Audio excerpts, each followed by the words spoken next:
I'm going to talk about a modification to this. We're going to do what's called Gauss Seidel. And here's how it works.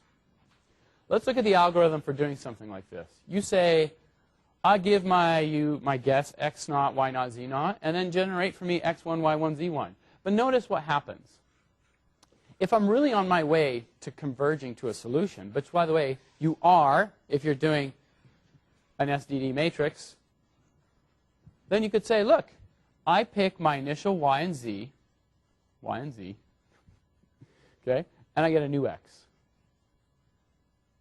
Now I go here and say, take my x and z for a new y. But wait a minute. Didn't I just get a better x? Why would I use my x naught when I just got x1, which presumably is closer? So this shouldn't be k. I already have k plus 1, so why don't I use it right now? Why wait one whole compute cycle when I have a better solution to x already? And now I get a better, hopefully a better y. And then I go to z, and instead of using xk and yk, I should use xk plus 1, yk plus 1. Trivial modification. It's called Gauss Seidel. And I'm going to show you what happens if you do that in this code. So in this code, then, let me give you the results of that.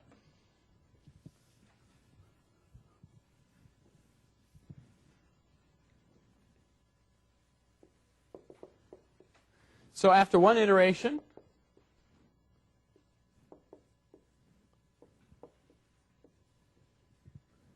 you just get 2 iterations.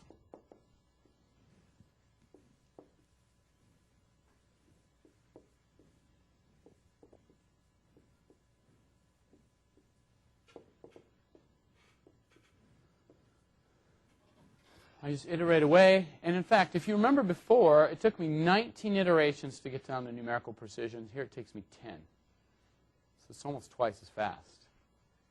Remember, in computing, a factor of 2 is speed. Look, you're getting the same answer. But a factor of 2, this is the right way to do it. If you can buy a factor of 2, man, you take it. Yeah? In each step, you're getting closer in this method, yeah? Like I know it's converging the whole thing, but each step you're getting closer. Well, there's no guarantee. It doesn't tell you exactly. You're guaranteed to converge. It doesn't mean that it doesn't converge in an oscillatory fashion, or, it can take a more circuitous route to this. Here, in this one here, this seems to be just converging monotonically down. But that's not a guarantee of the theorem. It could make it slower. You're guaranteed to converge.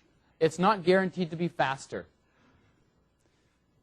So you see, you're on this ground where actually you're hoping to make use of stuff. You have this intuitive sense that it should go faster. Not guaranteed. But in practice, a lot of times you'll find that, in fact, it does, if you do Gauss Seidel. Okay? Pretty nice. So now we have 4 ways to solve Ax equal to b.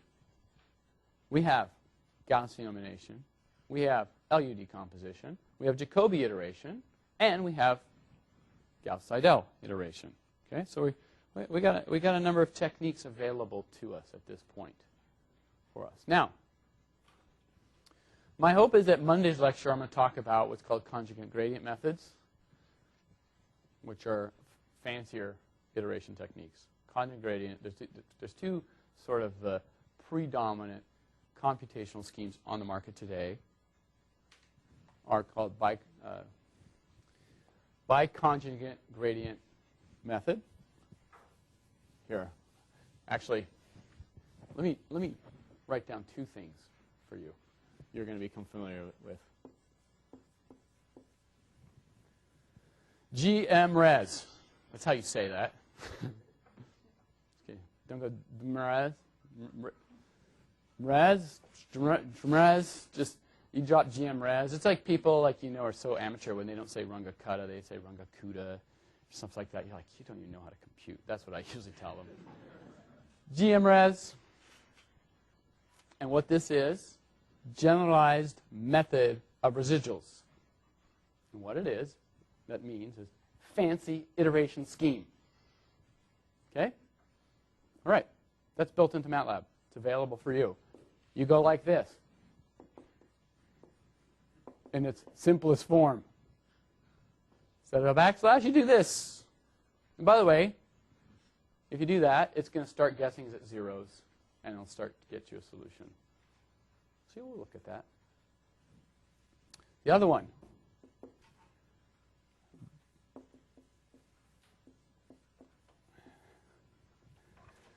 Bicadistab. Okay? All right. By CG stab. Okay? It's like Latin. Say it again, conjugate. Say it in past tense. By CG stabbed. By CG stabbing. By CG. I will by CG stab. Okay. Anyway, by conjugate gradient stabilized method. That's right. It's a mouthful. That's why we say by GC stab. And again, what it means is super fancy iteration scheme.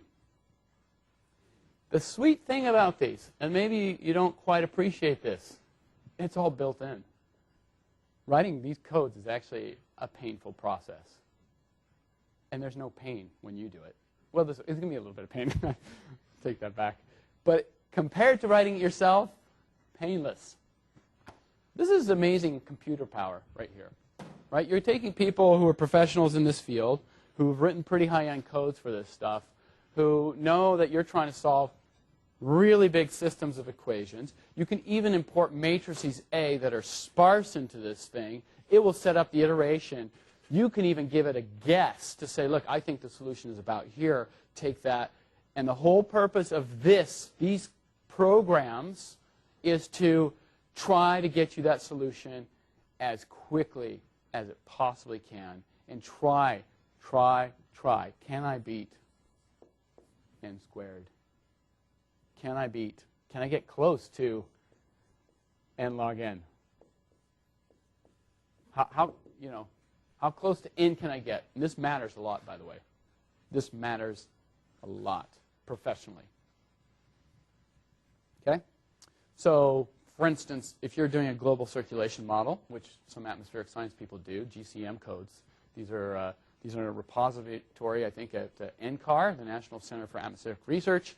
You can actually download this global circulation model, which is sort of open access, public domain code, which is just a massive code for solving for atmospheric dynamics across the globe.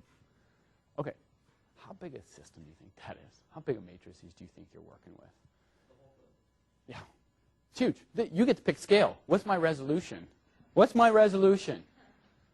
You want resolution? Typically on the globe scale, if you start, is your grid cell a mile, 10 miles? Actually, sorry, kilometers. Okay? How many kilometers is their grid scale? And right, you don't want to make it too short because it's going to just keep costing you. Why does it keep costing you? Because inside of there are X equals B's you got to solve. You want to get it done in a finite amount of time. You want to get your PhD. You got to figure out fast methods to do it. And these are the kind of fast methods that really matter in those kind of problems. When you're talking about matrices that are just monstrously big, really matters a lot. And this is, in fact, the fastest way to do it. So anyway, they're there. So if you want to think about them, now we have 6 ways, right? Jacobi, Gauss Seidel, generalized method of residuals, biconjugate gradient stabilized method. Okay, so six ways to solve AX equal to B. We were going to write a poem about this. My love for AX equal to B. Let me count the ways I love AX equal to B. And if you could do it in iambic pentameter and bring in all the stuff. Actually, I haven't told you this yet, but I'm going to tell you later. It's just like, if you can do that, then you don't really have to do any homework for the class. I just give you a straight A right there and call it good. The winning poem. So, all right. Anyway, listen, have a great Friday. I will see you guys Monday. And remember, think about that homework. Hopefully this lecture this morning helps get your thought around that. Don't submit anything until you make sure you've thought about that. All right.